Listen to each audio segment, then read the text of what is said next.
경이로운 우리 이웃들의 이야기, 선교는 지금. 안녕하세요, 김경아입니다. 안녕하세요, 유병영 목사입니다. 네. 자, 집사님 반갑습니다. 안녕하세요, 목사님. 집사님 네. 그 개그 활동하시면서 네. 무대에서 홀로보다는 여럿이 함께 하시잖아요. 그렇죠, 네. 아무래도. 함께 하시면서 좋은 점 뭐가 있을까요?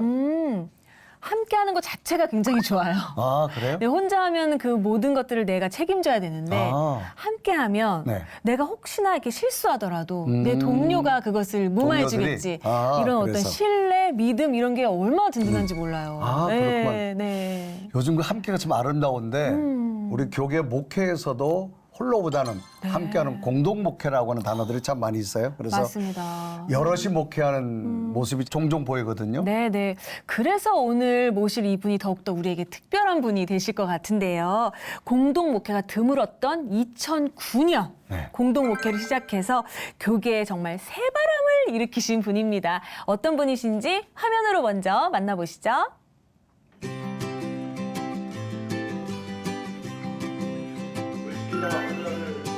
말씀의 능력이 있습니다. 그 말씀에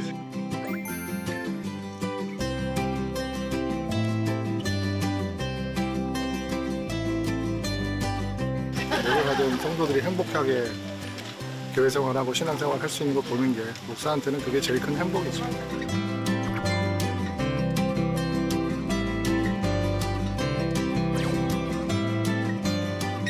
서울드림교회 김여수아 목사입니다. 그동안 저희 교회나 제가 바깥으로 드러나지 않았던 이유는 아직 저희들이 준비가 덜 됐다라고 생각했기 때문입니다. 그런데 지난 10여 년 동안 우리가 하고 있는 일들을 외부에 알리는 것도 다른 분들에게 격려가 되고 도전이 될 수 있겠다라고 하는 조심스러운 마음으로 이렇게 첫 번째 기회를 갖게 되었습니다. 또 열심히 준비하는 서울드림교회 되겠습니다.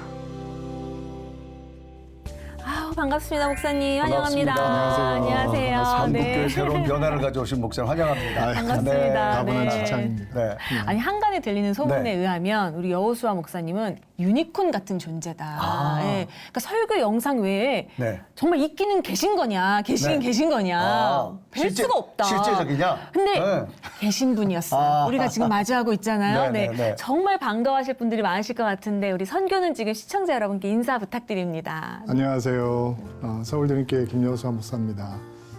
부족한데 하나님께서 저에게 주신 은혜의 이야기 나눌 수 있는 시간, 선교는 지금을 통해서 가질 수 있어서 너무 감사하게 생각합니다.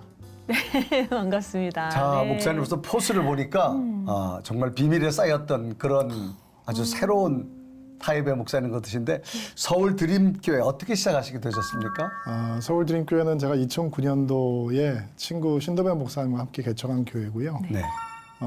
저희는 오늘이 교회에서 사역을 네. 배웠던 동역자들이었는데 하나님께서 은혜를 주셔서 기회도 주시고 교회를 개척하게 되었는데 서울드림교회라고 하는 이름은 서울 안에서 하나님의 꿈을 꾸고 네. 서울을 하나님께 올려드린다라고 하는 마음으로 시작한 교회입니다. 네, 또 여러 가지 뜻이 있었네요. 네.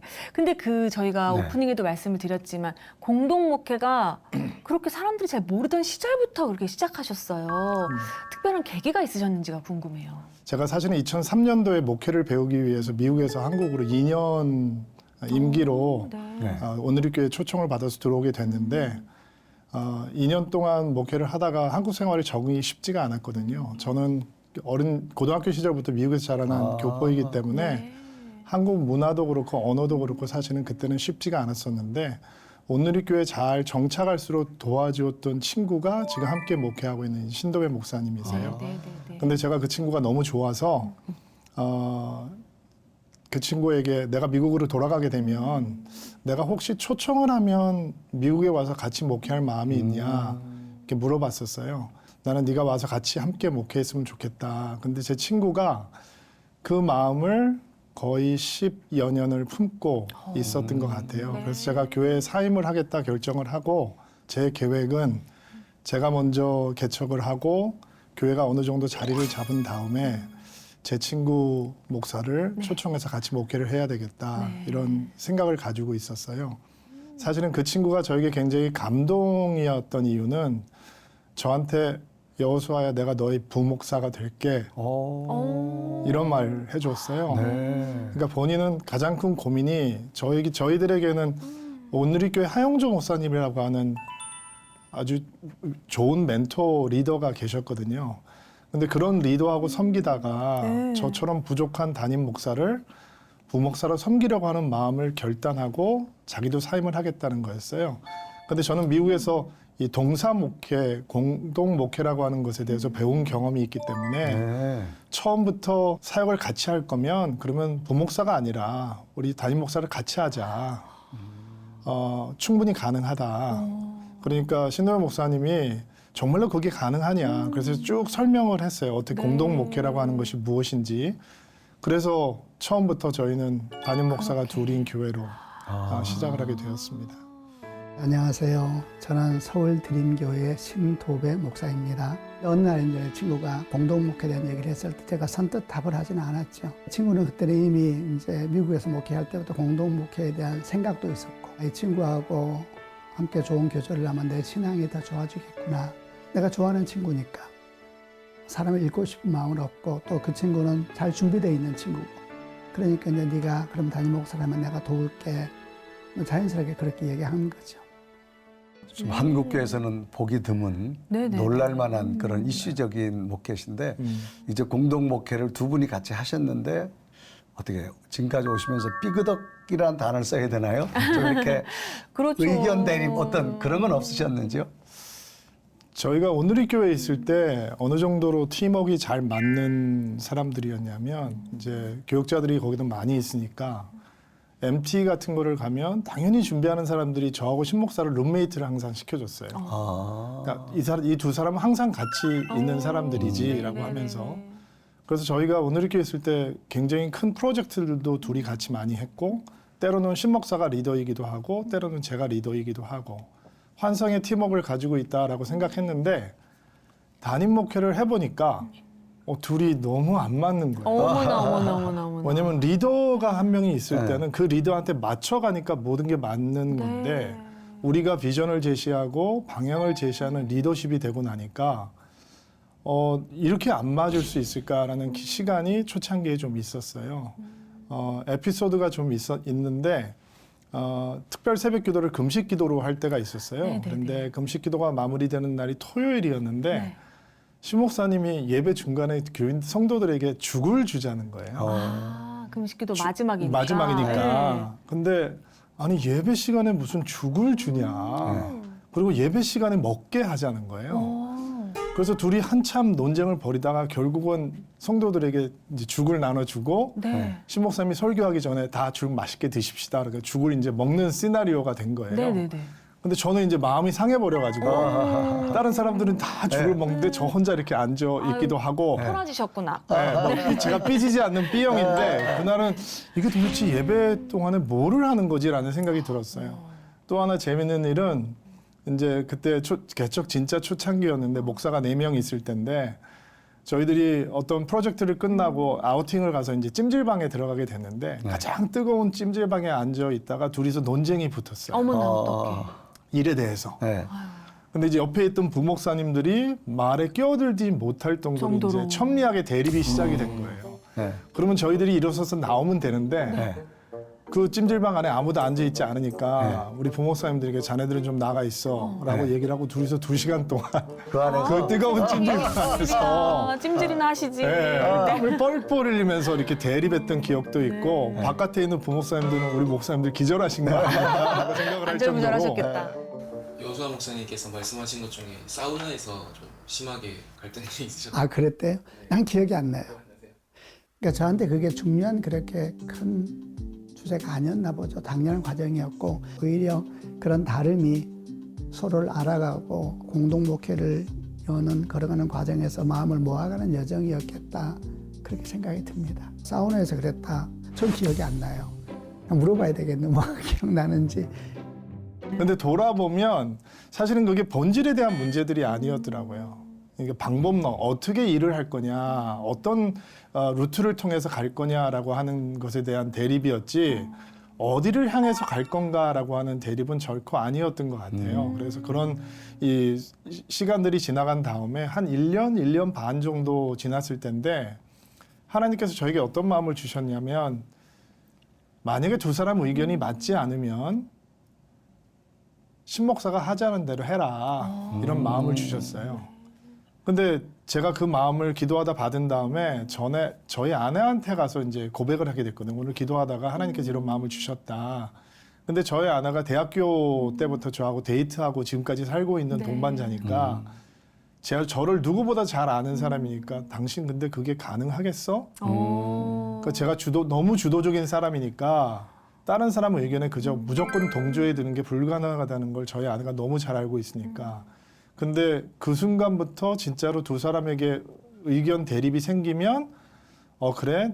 너는 그렇게 했으면 좋겠어? 그럼 그렇게 하지 뭐 어머나. 라고 하는 얘기를 시작을 했어요. 근데 묘하게 똑같은 시기부터 신 목사님도 자기 의견을 주장하지 않는 거예요. 하나님께서 비슷한 마음을 주셨던 것 같아요. 네. 근데 그 이유가 뭐냐면 공동목회의 가장 유익한 점은 내가 성도의 자리에 설 수 있다라는 거예요. 제가 15년 동안 지금 모든 예배를 함께 드리고 15년 동안 같은 본문으로 설교를 하고 서로의 설교를 듣고 있는데 어느 한순간부터 제가 제 친구의 설교를 들으면서 울더라고요. 그러니까 성도들이 왜 은혜를 받으면 눈물을 흘리는 것처럼 그렇죠. 그래서 그런 일련의 과정들을 통해서 하나님께서 저희들을 진짜 하나 되게 해주신 것이 아닌가 생각이 듭니다. 네네네. 아니 저는 똑같은 네. 어떤 마음을 제 남편한테 주셔서 남편이 저한테 나 그러면 친구의 말을 듣기로 해서 이런 말을 하면 저는 내 말이나 잘 들어라 내 말. 뭐 이랬을 것 같아요. 아내 말은 오늘 잘 듣고 네, 잘 들으시는구나. 네. 아니 그렇게 잘 맞아서 결혼했는데 어쩜 이렇게 안 맞는지 모르겠어요. 네, 어떤 그런 생각이 드는데, 근데 은퇴도 같이 하실 거라고. 이건 거의 영혼의 단짝 수준인 것 같은데 진심이신가요? 은퇴야 뭐 하나님께서 건강 허락해 네. 주셔야 저희가 올해 이제 15년이 됐고 저희가 이제 한 10년 있으면 은퇴하는 시점을 만나게 되는데 네. 하나님께서 건강 허락해 주셔서 끝까지 같이 갈 수 있으면 네네. 저희가 첫 예배를 드릴 때 성도들에게 약속했거든요. 우리는 끝까지 같이 가겠다. 하나님의 뜻이라고 딴 데로 도망가지 않겠다. 그리고 처음 예배 드렸던 분들이 그 순간을 기다리고 계시기 때문에 함께 은퇴함으로 하나님께 영광 돌릴 수 있지 않을까 생각을 합니다. 네. 진짜 건강 계속 유지하셔가 정말 그 소망이 이루어졌으면 좋겠어요, 네. 진짜. 네. 네. 공동 목회의 뜻을 같이 해준 신도배 목사님께 한마디 하신다면?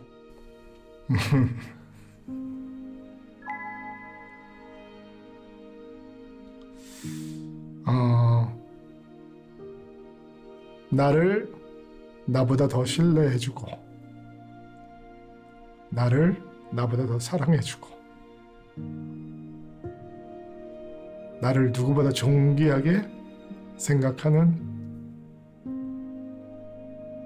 나의 사랑하는 친구, 고맙다.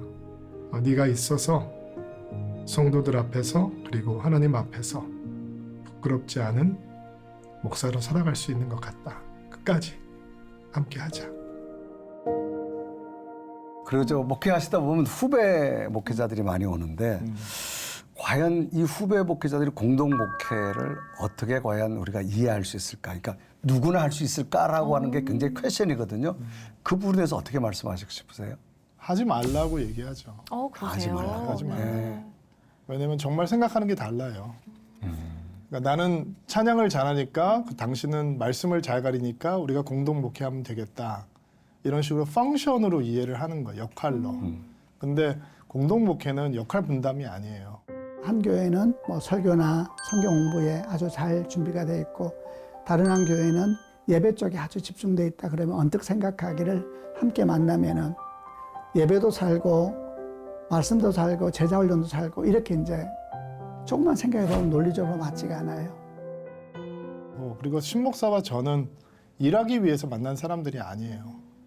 저는 신목사님을 좋아하는 이유가 그 친구 옆에 있으면 내 믿음이 뜨거워지고 내 믿음이 순수해지고 내가 하나님 앞에 바로 설 수 있을 것 같고 또 제 친구는 저를 보면 내가 제 옆에 있으면 하나님 앞에 더 열정적으로 다가갈 수 있을 것 같고 이런 서로를 좋아하고 사랑하는 마음 때문에 우리가 하나 되기로 함께하기로 결정을 한 거지 내가 갖지 않은 은사를 저 사람이 가지고 있기 때문에 나를 보완해 주기 위해서 함께 목회하자라고 만난 사이가 아니기 때문에 근본적으로 좀 다른 것 같아요. 네, 네, 네. 그래서 저도 그렇고 신 목사님도 그렇고 공동 목회를 하겠다라고 하면 이제 일단은 말리고 하지 마라라고 얘기하게 되는 이유가 되는 거죠. 그러니까 목사님 그렇죠. 말씀을 듣다 보면 네.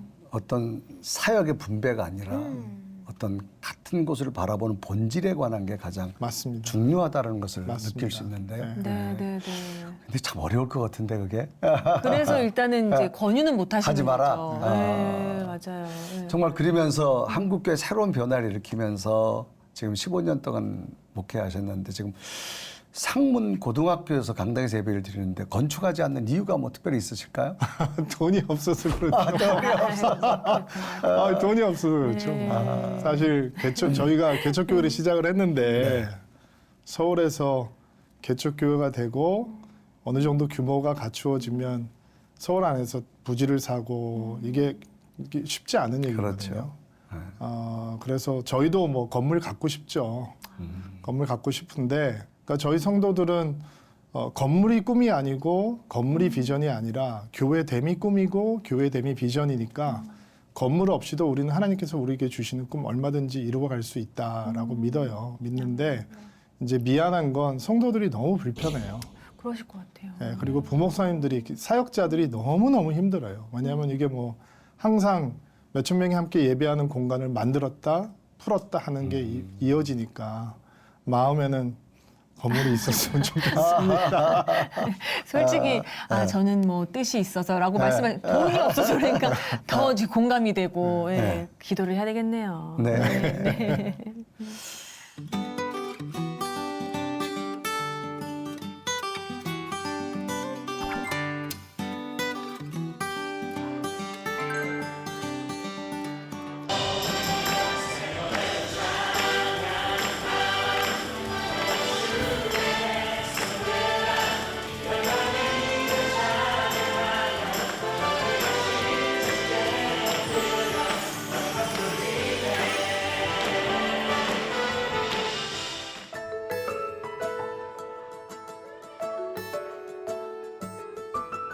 하나님의 역사에 나의 소유로 기쁜 마음으로 참여하고 충성할 수 있는 기회를 통해서 복음은 앞으로 전진할 수 있었습니다. 저희 교회가 처음부터 건물에 욕심이 없는 교회로 출발을 했기 때문에 한남동에서 방배동 상무고등학교로 옮긴다라고 했을 때 모든 성도들이 주저하지 않고 함께 따라왔던 것을 기억합니다. 생각해보면 저희 성도들의 자랑은 충성스러운 교회가 많이 부족한데도 불구하고 교회를 끝까지 믿어주고 신뢰하는 교회를 많이 사랑해주는 성도들이 있는 것이 우리 교회 자랑이 아닌가라고 생각합니다. 어떤 처치 브릿지라고 하는 사역도 굉장히 좀 이색적이고 우리 눈에 뜨기도 하는데 일반 공육교회 좀 다른 개념이 어떤 게 있을까요? 처치 브릿지 사역은 신도 목사님이 많은 이 젊은 목사님들을 만나면서 교회를 시작하고 싶은데 시작할 수 있는 뭐 어떤 구체적인 전략이나 성도나 이런 사람들이 없는 거를 이제 알게 된 거예요. 네네. 그래서 처치 브릿지 사역을 시작을 하면서 두 가지 트랙이 있는데 저희 교회 와서 목회를 훈련받은 젊은 목사님들이 교회를 개척하기 원하면 저희 교회에서 멤버들을 리크루팅을 할 수가 있어요. 얼마든지 네. 자기의 능력대로. 그리고 저희는 그들을 파송해서 1년 동안 그들을 돕고 또 재충전이 필요하면 돌아와라. 네. 뭐 계속해서 돕고 싶으면 계속해서 도와도 된다. 그리고 저희가 그 목사님들을 지원을 해드리면 교회가 하나 만들어지니까 그것이 한 트랙이고 또 하나는 이제 외부에서 교회 개척 사역을 하고 있는데 잘 진행이 되지 않아서 힘든 분들 그리고 펠로우십이 없기 때문에 지쳐있는 분들을 서로 묶어서 그들에게 함께 스터디 그룹도 만들어주고 사무실도 공간도 제공을 해주고 그리고 주일학교를 섬길 수 있는 인프라도 구축을 해주고 전도 전략도 함께 만들어주고 이런 사람들의 모임을 하나 만들어서 이제 두 트랙으로 가고 있는데 젊은 목사님들에게 굉장히 힘이 되는 사역이 되고 있는 것 같아요. 네, 네, 네. 네. 때론 내가 계획한 대로 상황이 흘러가지 않고 계획된 대로 일이 진행되지 않고 교회에 어려움이 있고 할 때 내가 이 길을 맞는 게 맞는가라는 생각이 들 때가 있거든요. 그럴 때 다른 멤버십을 같이 하고 있는 목사님들과 고민도 이야기하고 또 상담도 하면서 나 혼자 그런 고민을 하고 있는 게 아니구나. 또 나 혼자 이 외롭게 걸어가는 길이 아니구나 라는 것에서 큰 위로와 위안을 얻을 수 있고요. 또한 정기적인 모임을 하고 있거든요. 근데 그때 목사님들께 제공해주는 어떤 교육이나 어떤 강의 내용들이 굉장히 실질적인 내용들, 목회 현장에서 사용할 수 있고 목회자의 마음을 다스리는 데 필요한 이런 내용들을 함께 하고 있어서 지속적인 교육을 해나가는 데 좀 도움이 되고요.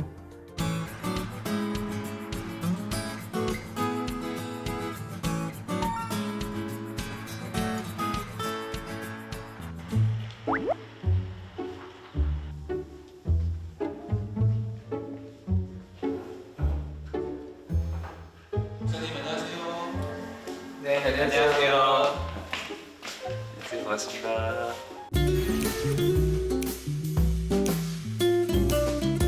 네, 저희는 공동 목회를 하고 있고요. 네, 옛날 청년부 때 선후배의 지간이었습니다. 저희 처치 브릿지 안에서 운영위원회 또 위원으로 섬기고 있습니다. 오늘 한 몇 분 정도 오시나요? 듣기로 한 30분 정도 될 것 같고요. 네, 그래서 매달 한 번씩 모여서 같이 또 좋은 강의도 듣고 같이 교제하는 시간 갖고 있습니다.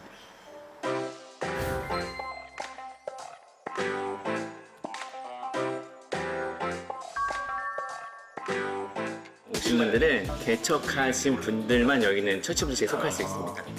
그러니까 개척 1년 차부터 위에는 제한은 없고요.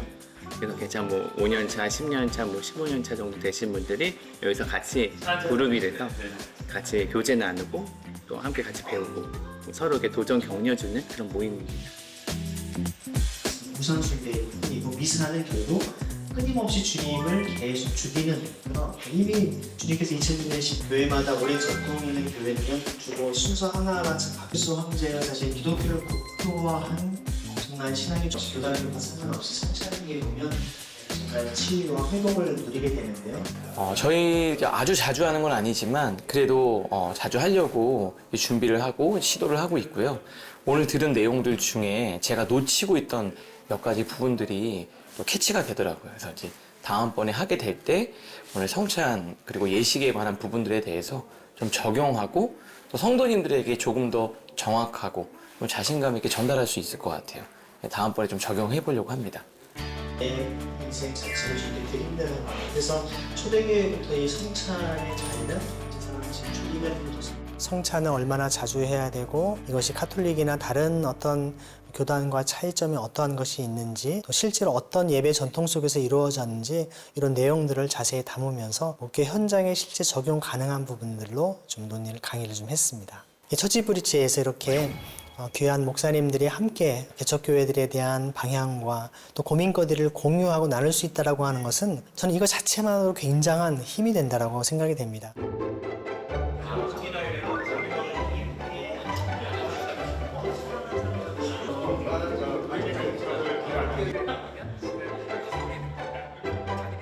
우리 안에 계속 하나님의 형상으로 세워져 가는데 가장 중요한 부분이 성찬이구나. 하나님의 말씀과 이 성찬을 통해서 우리가 계속 하나님의 형상을 닮아가는 시간이 되겠구나 라는 생각이 좀 많이 들었고요. 물론 이제 각 교회마다의 어려움도 있고 또 힘듦도 있는데 그 목사님들이 전체가 같이 공감하는 이야기들이 거의 대부분이 많은 것 같아요. 그래서 서로의 아픔도 좀 같이 감싸 안을 수 있고 서로의 힘듦도 같이 이해하고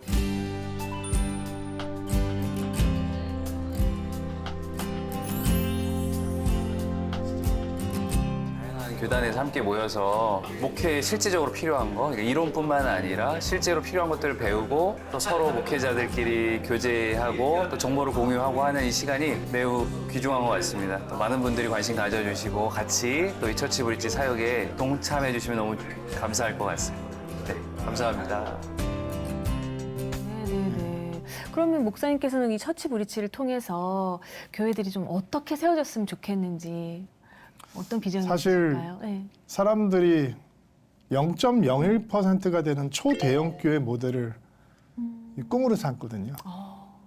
목회자들이 신학교를 졸업하고 교회를 훈련을 받고 목회를 할 때 마치 그런 초대형 교회 혹은 대형 교회가 돼야지만 내가 하나님의 축복을 온전히 누리고 있고 내가 제대로 하고 있는 것처럼. 그러나 사이즈가 교회의 아름다움을 만드는 것이 아니라 저는 교회가 가지고 있는 그들만이 복음을 전할 수 있는 그 개성과 임팩트, 그게 그 교회의 강점이라고 생각을 하거든요. 큰 교회는 큰 교회 나름대로 할 일이 있고 네. 작은 교회는 작은 교회 나름대로 할 일이 있기 때문에 그 목사님들의 자기가 할 수 있는 가장 강한 목회가 무엇인지 도와주고 개발해 줄 수 있다면 곳곳에 아름다운 교회가 세워질 수 있지 않을까라는 생각을 해봅니다. 아멘입니다. 개척교회가 제일 어려운 점은 성장하지 않는 교회예요. 근데 이제 이게 홀로 있으면은 자기만 못하는 것 같아요. 외롭고 홀로 있는 시간들을 걸어가는 여정이 훨씬 더 많거든요. 우리는 먼저 개척한 사람이 다음 사람들에게 뭘 목회적으로 가르친다는 개념은 아니에요. 함께 걸어간다는 개념인데, 그래서 나 혼자 이 길을 외롭게 걷지 않는구나라는 걸 알아요. 가난하고 외롭지만 교회에서 존재 가치를 발견하고 계속 걸어가는 생존력에 있어서는 분명한 유익이 있는 것 같아요. 굉장히 현대 교회 새로운 어떤 변화의 시스템 중에 하나인데, 우리 목사님이 하신 것 중에 하나가 선교사님들의 회복을 위한 힐링 캠프를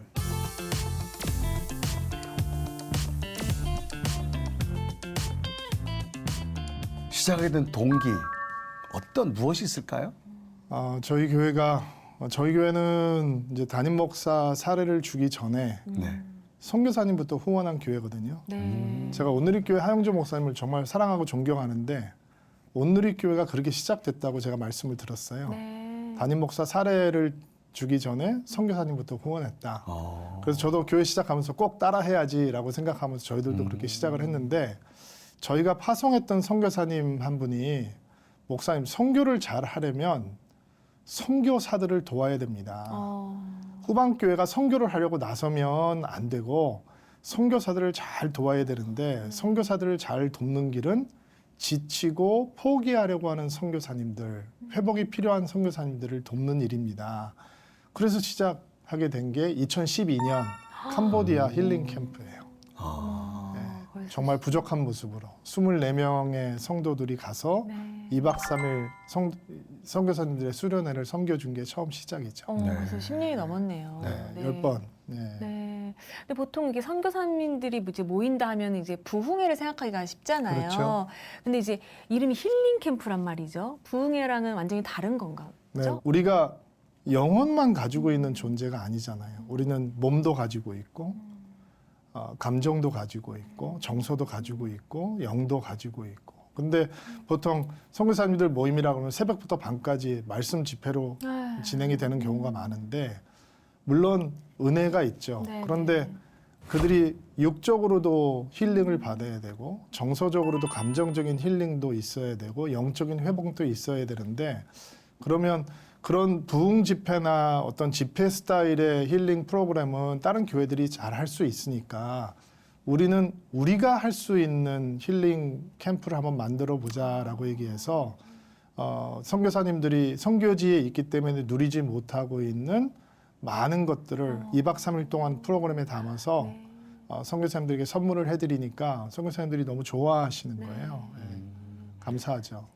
그야말로 힐링이네, 힐링. 그러니까 육체와 어떤 정신적 세계와 영적인 모습을 다 함께. 그러면 여기에 참여하는 거는 우리 드림교회에서 파송된 선교사님은 참석하는 건가요? 아니, 그렇진 않고요. 힐링 캠프는 이제 특정 나라에 들어가서 그 나라에 속해 있는 선교사님들 다 초청하는 거예요. 교포를 초월해서. 많은 분들이 모이시겠어요. 네, 많은 분들이 모이시죠. 그래서 우리 힐링 캠프 올해도 진행을 하셨는데 드림교회 성도님들이 244분이 함께 하셨다고 했어요. 어떤 일들을 담당하시는 거예요, 그분들은? 거기는 뭐 미용 사역 하는 분들도 있고, 의료 사역 하시는 분들도 있고, 뭐 간식을 감당하는 분들도 있고, 데코를 담당하는 분들도 있고, 조장을 감당하고 있는 분들도 있고, 서빙과 웰컴을 감당하는 분들도, 뭐 사진을 담당하는 분들도 있고, 또 힐링 캠프는 어린아이들도 MK들도 함께하는 사역이기 때문에 엄마를 떨어질 수 있는 아이들은 저희가 아침부터 밤까지 케어를 하니까 어린이 프로그램을 감당하는 분들도 계시고 뭐 다양한 프로그램들이 그러니까 사람이 많이 필요하긴 하죠. 진짜네요. 네. 네. 뭐 자녀들이 함께 그렇게 힐링이 되어주고 자녀들과 함께 정말 그 힘을 갖는다는 건 굉장히 좋은 거 아닌가요? 너무 좋죠. 네. 너무 좋죠. 일단은 선교사님들에게 가장 큰 마음의 아픔은 네. 본인이 헌신했기 때문에 자기 자녀들에게는 뜨거운 예배와 교회를 경험시켜주지 못한다는 거거든요. 왜냐하면 선교지 상황이 그렇게 다 항상 부흥이 충만한 상황이 아니니까 이 아이들은 예배가 미약한 예배, 다이내믹하지 않은 예배, 마음껏 예배하지 못하는 예배. 근데 선교사님 자녀들이 한꺼번에 모여서 한국에서 그 선교사를 MK들을 섬기기 위해서 간 청소년들과 교사들과 함께 땀을 흘리면서 뛰면서 예배하거든요. 평생 처음 예배해보는 거예요. 그러니까 그 아이들이 은혜를 받을 수밖에 없고 또 그 아이들이 무대에 와서 부모님들 앞에서 처음으로 그렇게 예배하는 모습을 보여줄 때 부모님들이 너무 감동을 하는 거죠. 그러실 것 같아요. 네. 저는 이런 간증도 들어봤어요. 중고등학교 시절부터 대학생 시절, 청년 시절 동안 한 번도 박수를 쳐본 적이 없고 손을 들어본 적도 없는 선교사님이래요. 목사인데. 근데 자기 아들이 땀을 흘리고 춤을 추는 모습을 보고 자기가 의자에서 일어나서 눈물을 흘리면서 춤을 췄다는 거예요. 그러니까 힐링 캠프가 어른들만 섬길 수 있는 캠프가 아니라 청소년과 아이들까지도 MK를 섬겨주는 캠프가 되니까 저희 교회는 너무 소중한 사역이 됩니다. 네네네. 참 더 큰 감동을 받아서 오실 것 그렇죠. 같아요. 네. 네. 올해 힐링 캠프는 말레이시아에서 열렸다고 하는데 네. 너무 궁금합니다. 네. 영상으로라도 한번 만나봐야 되겠어요. 그래 네네. 말이에요. 함께 만나보시죠. 네.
음악하러 떨어져서 위에 서로 일치하는 거 보고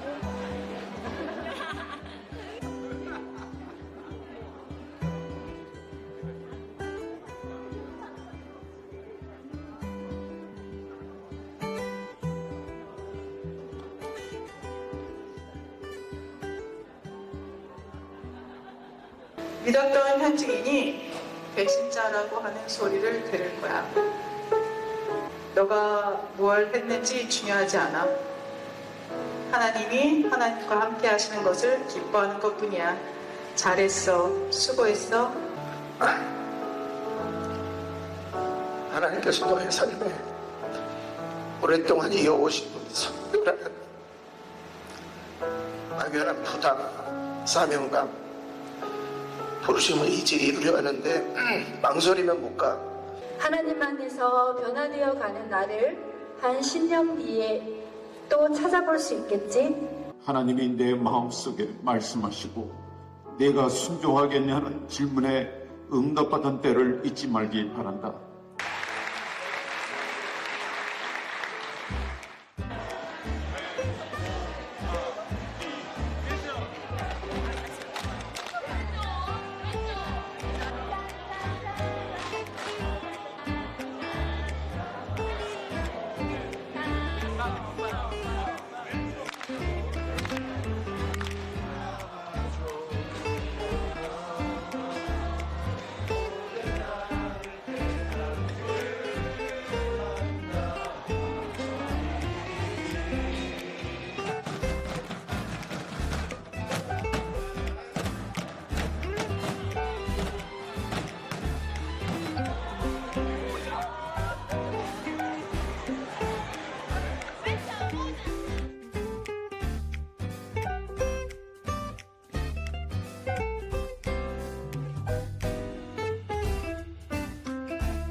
잔치에 초대돼서 천국을 마음껏 누리고 지금 가는 것 같아요. 아우, 너무 감사드립니다.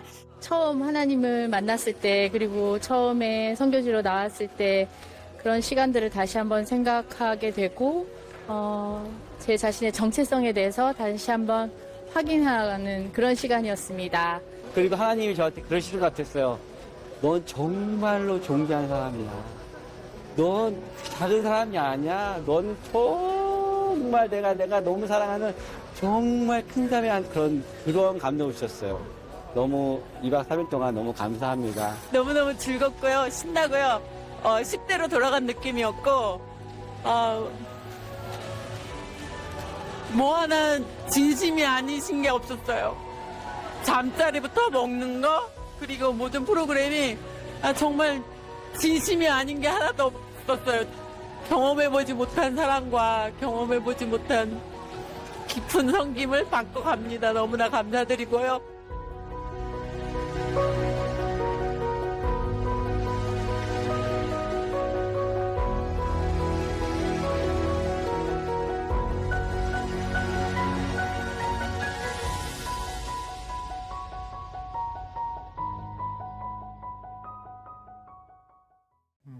지금 목사님의 교회에서 가지고 있는 양육 시스템을 정말 어떤 DBS라고 하는 거예요. 그 어떤 개념의 양육 시스템인가요?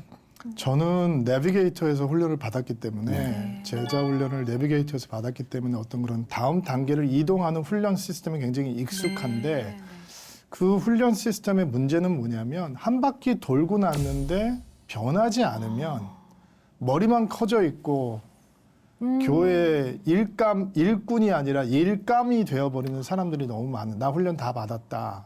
근데 변하지 않으니까. 그래서 오늘의 교회에 있을 때 양육 시스템을 만들어가면서 그때 신 목사님하고 저하고 같은 프로젝트를 했었는데 항상 그게 고민이었어요. 이렇게 단계별로 만들어 놓으면 성도들에게 오해를 줄 수 있다. 나는 다 끝났다라고 하는 오해. 그래서 저희가 서울드림교회를 개척하고 양육 시스템을 만들 때는 일단은 평생 훈련을 해야 되겠다라는 생각을 했고 DBS는 드림 바이블 스터디의 준말인데 저희가 DBS를 저는 교회가 없으니까 주중에 사람들이 모일 수 있는 공간이 한계가 있어요. 근데 어느 날 신 목사님이 서울역에 기차를 타고 내려오는데 간판에 이렇게 사인이 붙어 있더래요. 아무개 스님 무슨 경 강의, 이제 불경 강의를 서울대에 있는 그 서울역에 있는 강의실에서 대시를 해서 진행을 하고 있더라는 거예요. 그때 신 목사님이 그거를 보고 저한테 연락이 와가지고 왜 불교는 흩어져서 사람들을 교육을 하는데 우리는 항상 교회를 불러오려고 하느냐. 우리 흩어지자. 흩어져서 성도들을 훈련하고 그들이 가장 쉽게 올 수 있는 곳으로 우리 목사들이 찾아가자. 그래서 서울에 한 15개 정도 새틀라이트 로케이션을 만들어서 드림 바이블 스터디를 카리큘럼을 다양하게 만들어서 복음, 영성, 성경, 생활 이렇게 나누어 가지고 15개 강좌를 만들어 가지고 신학을 했는데 그 전에는 수요 예배를 하면 저하고 신 목사님이 하면 그래도 교인들을 전체 주일 인원 대비 한 20-30%는 나오지만 부목사님들이 인도를 하면 몇 명 안 나왔거든요. 근데 이렇게 드림 바이블 스터디로 서울 전역에 흩어져서 하다 보니까 전체 교인의 50% 이상이 참여를 하게 됐어요. 그러니까 저희는 지금도 주중 양육 프로그램을 DBS로 하는데 주일 축석하는 성도들의 많으면 65% 정도? 굉장히 많이죠. 네, 50% 정도는 꾸준하게 양육을 받고 있습니다.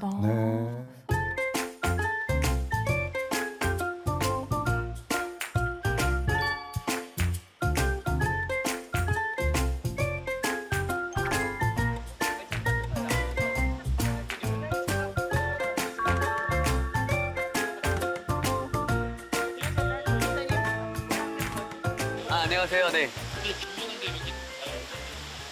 저희가 DBS라고 해서 저희 드림 바이블 스터디라고 해서요. 저희 교회 성경 공부 과목인데요. 이 과목은 야외에서 잠언을 귀로 들으면서 같이 묵상하면서 서울 둘레길을 걷는 그런 시간입니다. 오늘은 5장에서 8장까지 묵상하면서 우리 성도님들이 개인적으로 본인이 하나님께서 본인에게 주시는 그 말씀을 붙들고 이렇게 산책을 하는 시간을 갖게 됩니다.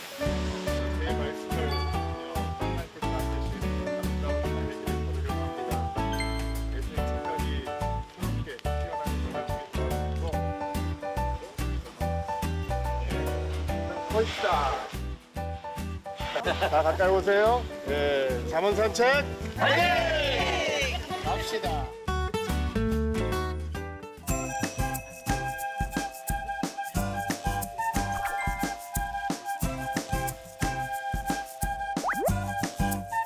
좋은 날 교인들이랑 이렇게 같이 갈 수 있는 기회가 흔치 않아서 함께하는 마음으로 걷기 하면서 묵상을 하는데 다 잘 들리는 건 아니고 집중이 되는 건 아니지만 그중에 한두 구절이 마음을 와닿게 하는 경우가 있습니다. 그 한두 구절을 가지고 아주 의미 깊게 또 깊은 뜻을 헤아려가면서 걷게 돼서 참 좋은 것 같습니다.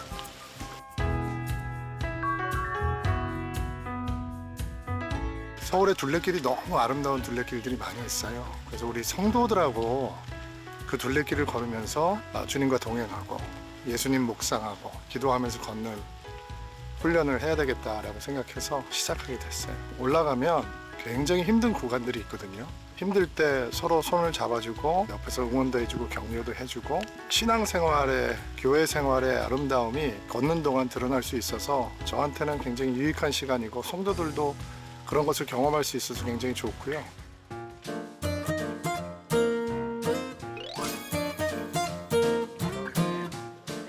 오세요, 찍으실 분.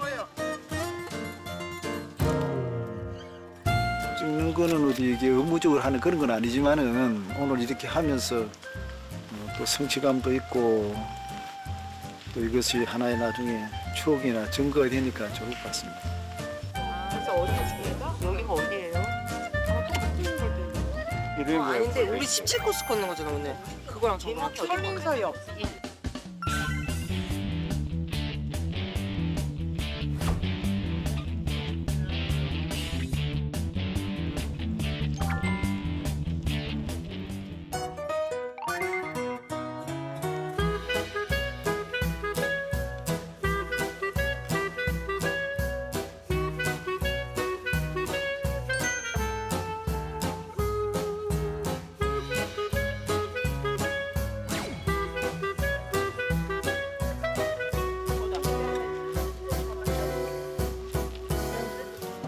이거 따로 가져왔는데. 땡큐, 땡큐.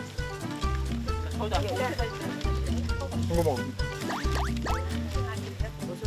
뭘 들이시는 거예요, 집사님? 아, 네. 사과입니다. 사과를 또 언제 싸오셨어요? 네, 아침에 준비했습니다.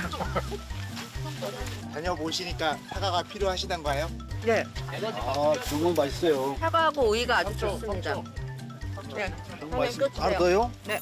아이고, 너무 감사합니다.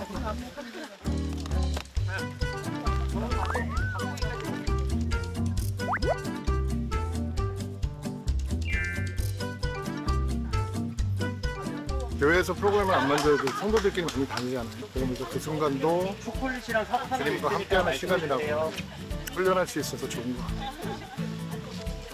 성도님들이 잘 참여하시고 하는 모습 보니까 어떠세요? 목사는 그게 제일 좋죠. 뭐를 하든 성도들이 행복하게 교회 생활하고 신앙생활 할 수 있는 거 보는 게 목사한테는 그게 제일 큰 행복이죠. 자, 저질 체력 앞으로. 저질은 아니지만 앞으로. 저질 체력 앞으로. 저질 체력 앞으로 가겠습니다.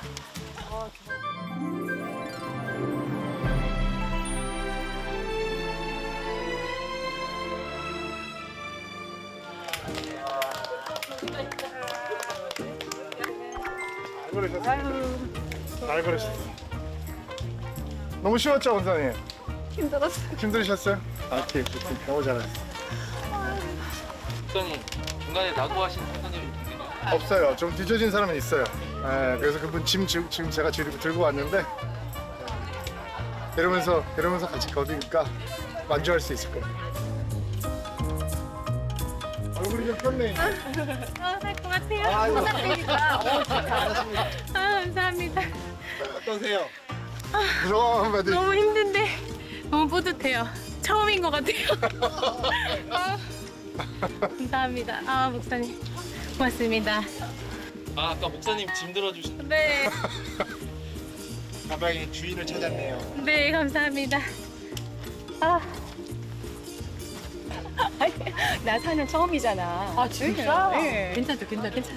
걱정을 많이 했는데 전 이번에 처음이거든요. 근데 할 수 있네요. 같이 하니까 할 수 있었어요. 감사합니다.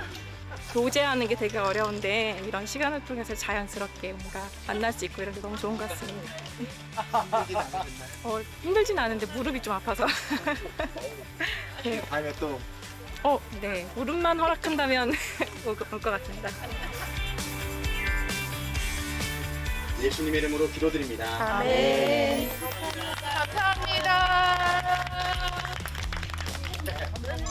좋은 게 뭐냐면 여기에서 교회됨을 경험할 수 있어요. 잘 못 걷는 분들이 있잖아요. 그런 분들이 함께 걸으니까 잘 마무리할 수 있어서 공동체적인 신앙을 갖기 위해서 유익한가라는 생각이 들어요. 자원 산책 파이팅! 참 우리 목사님께서는 미국에서도 좀 온전한 목회를 좀 하셨고 이제 한국에 오신 지도 한참 되셨으니까 두 이제 미국 목회와 한국 목회의 차이점이 굉장히 잘 알고 계실 것 같아요. 이민 목회는 이민자들에게 교회는 집이에요. 그래요? 성도는 가족이에요. 그러니까 말로만이 아니라 제가 저희 아버님 상을 당하고 제가 그때 미국에서 목회를 할 때였는데 한국에 와서 빈소를 차린 다음에 빈 빈소에 제가 3일 동안 앉아 있었어요. 왜냐면 한국에 아는 사람이 아무도 없으니까. 한국 떠난 지가 뭐 25년이 됐으니까 사람이 없으니까 그때 제일 그리웠던 건 친구들이 아니고 성도들이었어요. 우리 성도들이 옆에 있으면 나를 위로해주고 우리 함께 예배할 수 있을 텐데 저만 그런 거라고 생각하지 않고요. 이민교회에게 성도들에게 교회는 가족이에요. 그래서 제가 저희 아버님 편찮으실 때 저희 아내하고 한국에 나왔을 때 저희 아이들을 저희 성도들이 봐줬어요. 조를 짜서 집에서 자면서 그러니까 어떻게 보면 그 초대교회가 가지고 있었던 공동체의 끈끈함은 고향을 떠나 있는 이민교회에서 더 쉽게 찾을 수 있는 게 아닌가라는 생각을 해요. 그러나 한국에서 목회를 하면서도 느끼는 건 이 공동체를 경험하게 해주면 성도들은 성도들끼리 가족이 된다라고 하는 것을 제가 옆에서 보게 돼요. 본질은 비슷하지 않는가. 저는 이민자 출신이기 때문에 저에게 교회는 다니는 곳이 아니라 가족이었습니다. 교회에서 만난 식구들이 저의 가족이 되었고 저의 친구들이 되었습니다. 저는 그게 교회의 본질이라고 생각합니다. 관계와 관계가 만나는 것, 사랑하고 사랑받는 것, 서로 기뻐하고 슬퍼할 수 있는 것, 그게 교회의 본질이라고 생각을 합니다. 아니, 가만히 생각해 보니까 내가 목사님 성함을 어디서 들었나 했더니 교계가 아니라 연예계에서 들은 거예요. 이제 연예계? 보니까. 네. 그렇게 연예인 부부 주례를 엄청 해주시더라고요, 목사님. 네. 어떻게 인연이 어떻게 또 그렇게 되셨을까요? 네. 얼마나 많이 주례를 봐주셨어요? 네. 뭐 방송하는 분들 주례를 할 수 있는 기회가 좀 있었어요. 좀 있었고 계기는 제가 연예인 성경 공부를 좀 오래 했어요. 오늘의 교회 있을 때부터. 일단은 교회 안에 있는 이제 그룹들을 만들어서 성경 공부를 시작을 했어요. 그러다 보니까 성경 공부가 4개, 5개, 6개, 7개 이렇게 늘어가게 됐는데 처음에는 다 이제 싱글이었던 사람들이 결혼을 하는 나이가 되다 보니까 아무래도 제가 성경 공부를 인도하다 보니까 주례를 부탁하게 돼서 많은 분들 이제 사례 주례도 하게 됐죠. 그러셨구나. 그럼 목사님은 어떤 내용으로 주례를 하세요? 저는 고린도전서 13장 13절 말씀 가지고 믿음, 소망, 사랑. 새로운 가정이 되는 부부에게 주시는 하나님의 3가지 선물. 믿음이라고 하는 선물, 소망이라고 하는 선물, 아가페 사랑이라고 하는 선물이라는 제목으로 주로 많이 나눕니다. 많은 분들에게 주례를 하시면서 정말 행복하고 하나님의 사랑에 가득하기를 바라는 마음 사실 간절하잖아요. 그렇죠. 근데 최근에는 따님도 결혼하셨다고 했는데 네, 둘째가 어떤 마음을 가지고 하시셨어요? 첫째 때 경험하고 둘째 때 경험하고 조금 다르더라고요. 좀 다르지만 저는 이제 교포 출신이기 때문에 아이들이 고등학교 졸업하면 다 이제 미국으로 돌아가서 생활을 하게 돼서 늘 떨어져 있는 게 굉장히 마음이 아련해요. 그런데 늘 혼자 있는 아이가 이제 동반자가 생겨서 배우자가 생겨서 함께 있다라고 하는 게 든든하기도 하고 또 아이들을 결혼시키다 보면 잘한 것보다 내가 못한 게 너무 많은 거예요. 내가 아빠로서 실수한 것들이 너무 많이 생각이 나서 미안한 마음도 많이 들고 뭐 여러 가지 감정이 교차하는 게 딸들이 시집가는 순간이 아닌가라는 생각을 해봅니다. 얼마나 또 좋은 말씀을 해주셨을까. 늘 가슴이 아련하시겠어요. 그럼 미국에 지금 가세요, 하나님들은? 보고 싶으시겠어요. 근데 미국 결혼식은 한국 결혼식하고 다르게 신부의 아버지가 해야 되는 역할이 좀 있거든요. 그래요? 그래서 피로연 때 스피치를 해야 되고 그러니까 첫째 때 했던 스피치하고 둘째 때 했던 스피치하고 또 달라야 되잖아요. 그래서 첫째 때는 아무래도 처음이니까 감성이 잘 녹아나서 첫 번에 통과가 됐는데 아내에게 두 번째는 당신 다시 써야 되겠다 그래서 꽤 오랫동안 그럼요. 저희 아내한테 결제를 맡아야죠. 그래서 그렇게 스피치를 나눠본 경험도 있습니다. 그러셨구나. 근데 참 이게 하객 입장에선 주례사가 그렇죠. 얼른 끝나고 밥 먹어야 되는 부분이지만 이게 제 이제 부인이 된 입장에서는 아직도 그 주례사가 기억이 나요. 저도 이제 목사님이 해주셨는데 이렇게 살면서 저는 가끔씩 그 목사님 해주신 말씀을 생각하면서 저를 반성하는 게 아니라 전양반은 그렇게 말을 들어놓고 막 이렇게 하는데 선생님 주례를 많이 보시잖아요. 그 정말 참 복된 결혼 그런 생각 어떻게 생각하세요? 복된 결혼은 무엇일까? 내가 행복하지 않으면 잘못 만났다라고 생각을 하는 것 같아요. 사람들이. 근데 잘못 만난 게 아니고 잘못 살고 있는 거예요. 하나님은 좋은 배우자를 허락해 주세요라고 하는 기도에 응답하시잖아요. 근데 배우자는 완성품으로 주어지는 게 아니에요. 미완성의 선물로 우리에게 주어져요. 그리고 하나님께서 나를 좋은 남편 만들기 위해서 제 아내와 동역하면서 저를 좋은 남편 만들어 주시는 거고 저와 하나님과 동역하면서 제 아내를 좋은 아내로 만들어 가는다고 믿어요, 저는요. 그러니까 사람들이 변화되고 있는 과정을 보면서 감사하다라는 생각을 하는 대신 왜 빨리빨리 변하지 않는 거야? 라고 생각을 할 때 결혼은 좌절일 수밖에 없는 것 같아요. 근데 저는 올해 결혼 30주년이거든요. 30주년인데 돌아보면 신혼 때보다 지금이 좋은 것 같아요. 그러세요. 너무 감사하고 없어서는 안 될 사람이고 그러고 보면 희망이 있는 거겠죠. 중간에는 좀 그래도 불협화음이 있었지만 점점 많이, 좋아지신 거죠? 많이 무척 많이. 처음부터 좋으셨을 것 같아요. 아니 그런 사람은 없다고 생각해요. 없다고 생각하세요? 항상 이런 좋은 말씀을 나만 듣는지 모르겠어. 꼭 남편 보여줘야지. 근데 목사님 교회는 어떻게 생각하세요? 참 건강한 교회다. 어떻게 생각하세요? 뭐 건강한 교회 모델은 성경에 있잖아요. 성경에 있고 저는 건강한 교회를 제가 부목사 시절, 부교육 시절 때 만났던 담임 목사님들이 정말 건강한 목회를 하셨던 분들이었기 때문에 늘 무엇을 할까 고민이 되면 그분들을 많이 떠올리고 생각을 하는데 건강한 교회란 지난 2000년 동안 변하지 않는다고 생각해요. 그리고 요즘 뭐 한국 교회가 위기다라는 얘기를 많이 하는데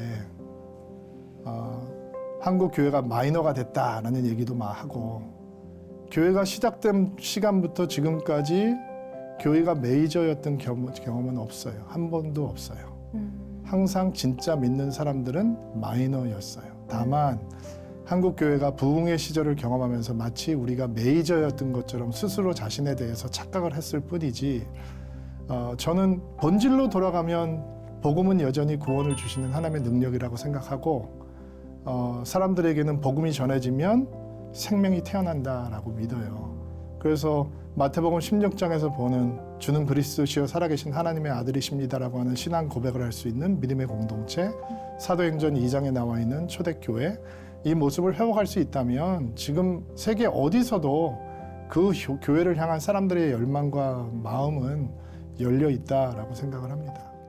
교회는 왜 존재하는가? 크게 두 가지라고 얘기하죠. 하나는 하나님께 영광을, 두 번째는 세상을 향해서 빛과 소금의 선한 영향력이라고 생각하면 저는 두 가지가 뗄래야 뗄 수가 없다고 생각해요. 하나님께 영광이 되고 있는가?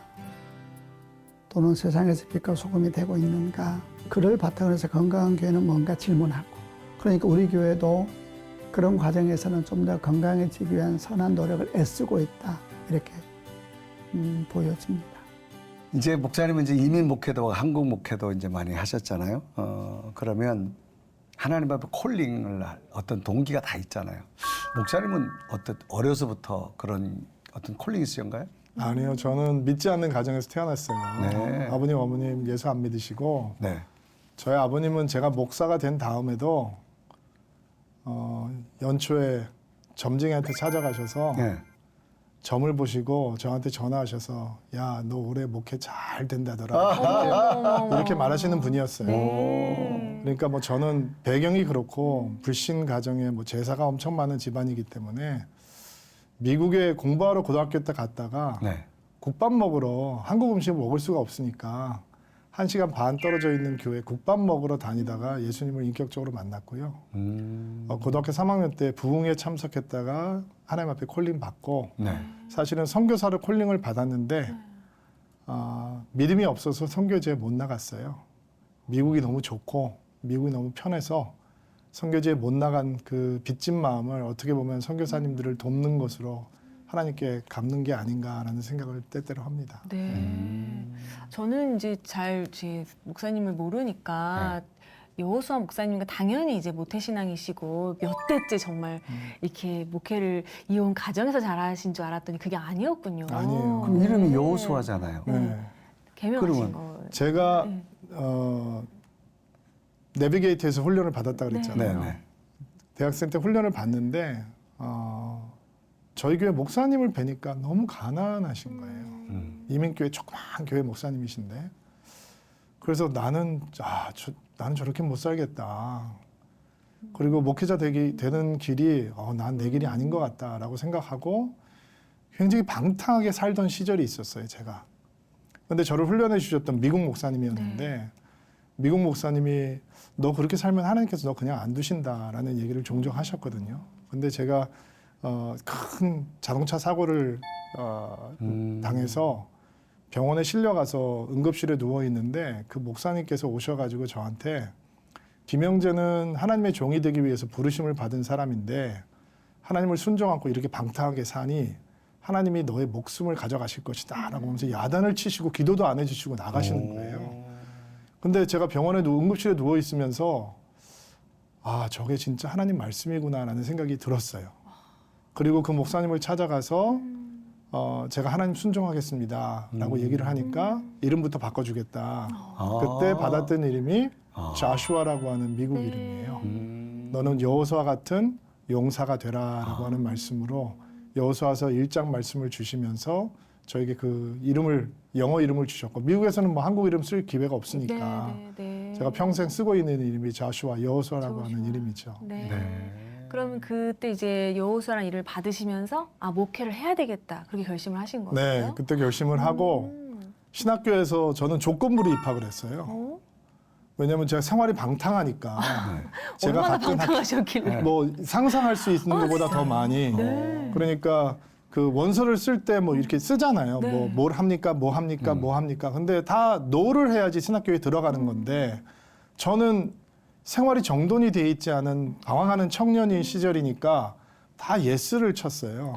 그리고 제 마음속에는 나 같은 사람을 신학교에 받아줄 학교는 없다 생각을 하고 신학교 빠꾸 받으면 리젝션을 받으면 내 마음대로 살아도 되니까. 근데 하나님께서는 어떤 은혜를 주셨냐면 그 원서를 읽었던 입학 처장님이 제 간증을 보고 당신 인터뷰하고 싶으니까 찾아와라 라고 하면서 1년부 조건부로 학교 입학을 허가할 테니까 당신 이거 다 끊어라 라고 얘기를 해주신 거예요. 그리고 제가 신학교 가서 정말 뜨거운 성령 체험을 하게 됐죠. 그러셨구나.